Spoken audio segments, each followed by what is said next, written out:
Welcome back to the deep dive. You gave us the sources, the reviews, the research, and we've done all the reading, so you don't have to. We are here to give you the complete distillation. And today we are really digging into a huge phenomenon in the self-help world. It's Mel Robbins' book, The Let Them Theory. It's been absolutely everywhere. It really has. And because we're basically creating a custom book report for you, we have to give a pretty big warning right up top. This deep dive is going to be full of spoilers. We're breaking down the whole thing, the core ideas, where it comes from, the good and the bad. Yeah, so if you want to go in completely fresh, this might be your moment to pause. Exactly. But we kind of have to spoil it. I mean, the book has sold over 5 million copies. And Oprah called it one of the best self-help books I've ever read. Wow. When something gets that big, it's not just a book anymore. It's part of the culture. We need to understand what's going on with it. And that's our mission today. We're going to unpack this life-changing tool, look at its roots, which are surprisingly old, and then weigh all the praise against some pretty serious pushback from therapists and academics. And to get it, you first have to understand Mel Robbins' brand. The whole theory really grows out of her specific style of motivation. Right. It all started with that moment she talks about, where she was at rock bottom and had this realization. The no one is coming moment. Yeah, no one is coming to save you. It's so raw and honestly so relatable. It is, and that's her genius. She takes that kernel of truth, that idea of personal agency, and turns it into a simple, actionable system. It's not abstract. Like with a 5-second rule. Exactly. Just count backward, 5, 4, 3, 2, 1, and move. It's a game you play with your own brain to stop hesitating. She makes these big psychological shifts feel like something you can do, like, right now. Okay, so let's get into the system itself. The Let Them Theory. It's a two-part tool. What's the problem it's trying to solve? It's trying to solve the exhaustion that comes from trying to control things you can't. Other people. Other people, their opinions, their moods, their choices. The theory's goal is to get you to stop wasting your energy policing all of that. Which brings us to part 1, the phrase itself. Let them. This is the release. It's you, in your head, just deciding to release control. You just accept that other people get to be who they are.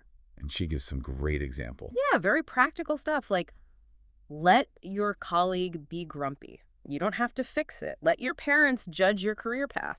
Let the store manager run the checkout line however they want. It's about recognizing that it's not your job to manage the world. It's like an instant mental boundary. That's their business, not mine. But if you stop there, that's where the danger is. That's the biggest mistake people make. You absolutely have to do the second part, which is let me. The internal shift. Exactly. This is where you pull your focus back to yourself, back to what you can control, your thoughts, your actions, your choices. So with the long checkout line, it's not just let them have a slow line. No, it's let them have their slow line and let me decide if I want to stay, or let me use this time to call my grandmother. You pivot back to your own life and your own values. And the story at how she came up with this is, surprisingly mundane. It's so low stakes, which is why it's so brilliant. She was stressing out about her son's post-prom dinner. Right, about his shoes and whether there would be tacos. Totally wrapped up in these tiny details she couldn't control, and her daughter just looks at her and says, let them. And that was it, the light bulb moment. That's what she describes as the moment she felt that tight grip on life just start to loosen. It shows how these big ideas can come from the most ordinary frustrations. It makes so much sense. We all feel that exhaustion. The book sells it as the ultimate boundary, an act of self-love. So what's the big promise for you, the listener? The promise is freedom. Freedom from constantly managing how other people see you. The book uses a great example, like if you've gained some weight and you're embarrassed to go back to the gym or your book club. Sure, that's a common anxiety. The theory says you apply the mantra, let them notice. Let them judge me if they want. And then, the important part, let me go to the gym anyway, because my health is my goal.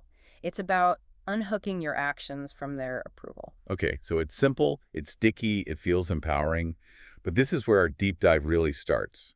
Because as soon as this new idea got big, the critics started pointing out that it's not new at all. Not even close. And what's so fascinating is that it's a repackaging of ideas that are, well, literally thousands of years old. And the first and biggest connection everyone makes is to Stoicism. Absolutely. With ancient Greek philosophy, the Stoics were obsessed with this idea they called the dichotomy of control. Which is, It's the idea that some things are up to us and some things are not, and yeah. all our misery comes from confusing the two. You should only ever focus on what's internal, your thoughts, your actions, your character. So let them is just accepting what's external. And let me is focusing on your internal response. It maps one-to-one. So when critics call the book Stoicism 101 or Stoicism for Dummies, They're not wrong, mechanically speaking. you're not wrong, but you can argue the genius is in that distillation, making it accessible. Right. You don't have to read Marcus Aurelius to get the basic lesson.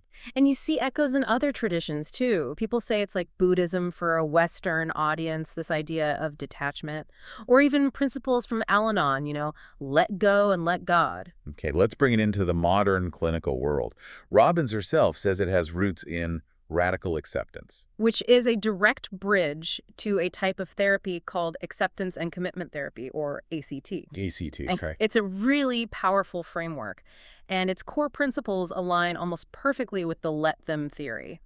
So how does that work? What's the connection? Well, one technique in ACT is called cognitive diffusion. It's about learning to see your thoughts as just thoughts, not as absolute truths. Like, they're just cars driving by. You don't have to get in every car. That sounds a lot like let them, but for your own thoughts. Let the thought be there. Exactly. And then there's acceptance, which is making space for difficult feelings instead of fighting them. Again, it's the same core principle. And the let me part. The action. That's what ACT calls committed action. You figure out your core values, what matters to you, like kindness or courage, and then you commit to taking actions that align with those values, even when it's hard. The symmetry is, well, it's pretty undeniable. So this is where the critique gets a little sharper. It's one thing to simplify ancient wisdom. It's another thing when questions of authority and originality come up. And that's the heart of the pop psychology criticism. Mel Robbins' background is in law, not psychology or clinical research. So critics say, look, this is motivating, it's inspiring, but it doesn't have the therapeutic scaffolding. It's missing the nuance you need when you're dealing with real mental health issues. And then there are the questions about attribution, about where the idea actually came from. Yeah, this is a big one. Critics point to a poem by a writer named Cassie Phillips that popularized the let them phrase years earlier, and they argue Robbins doesn't credit her. Oof. And there have been other issues like misattributing a Henry Ford quote to her grandmother.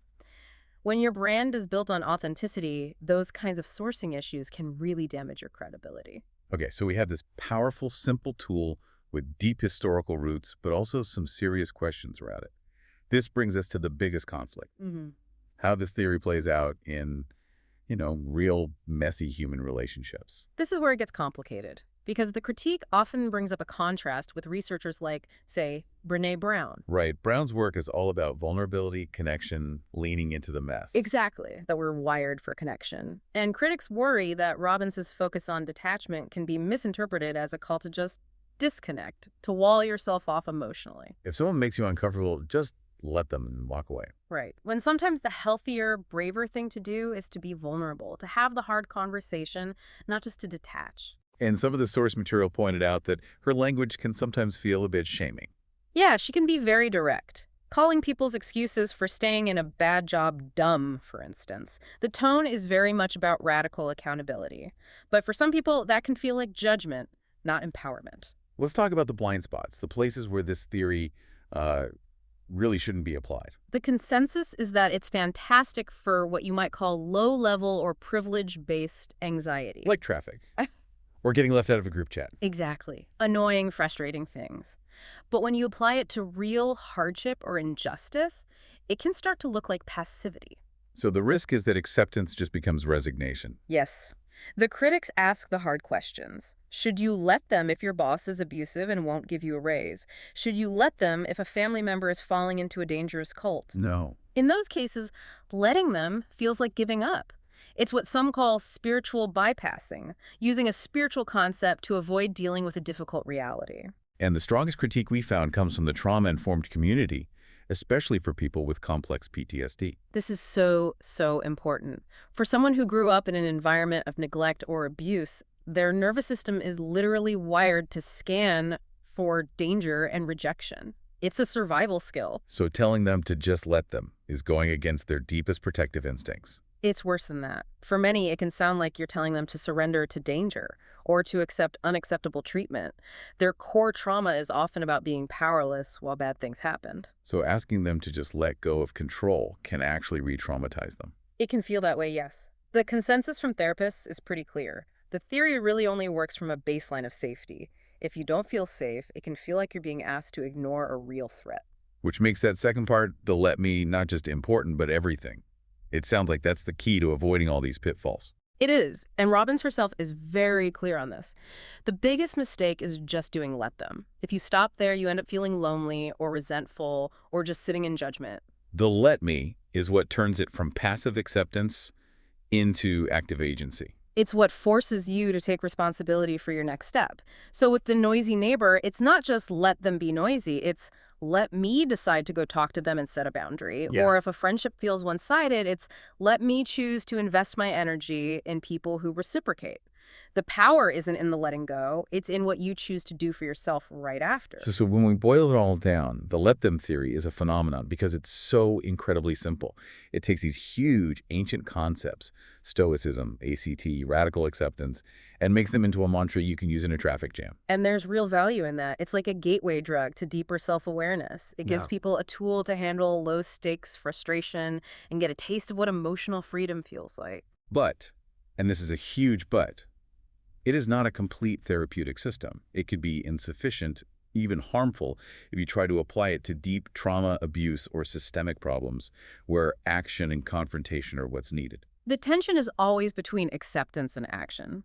And maybe the real value of a system like this is that it helps you stop ruminating, stop spinning your wheels, and pivot toward doing something for yourself in this present moment.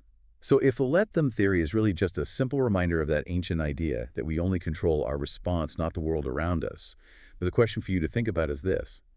How do you know when a situation calls for the courage of quiet detachment versus when it demands the equally immense courage of confrontation?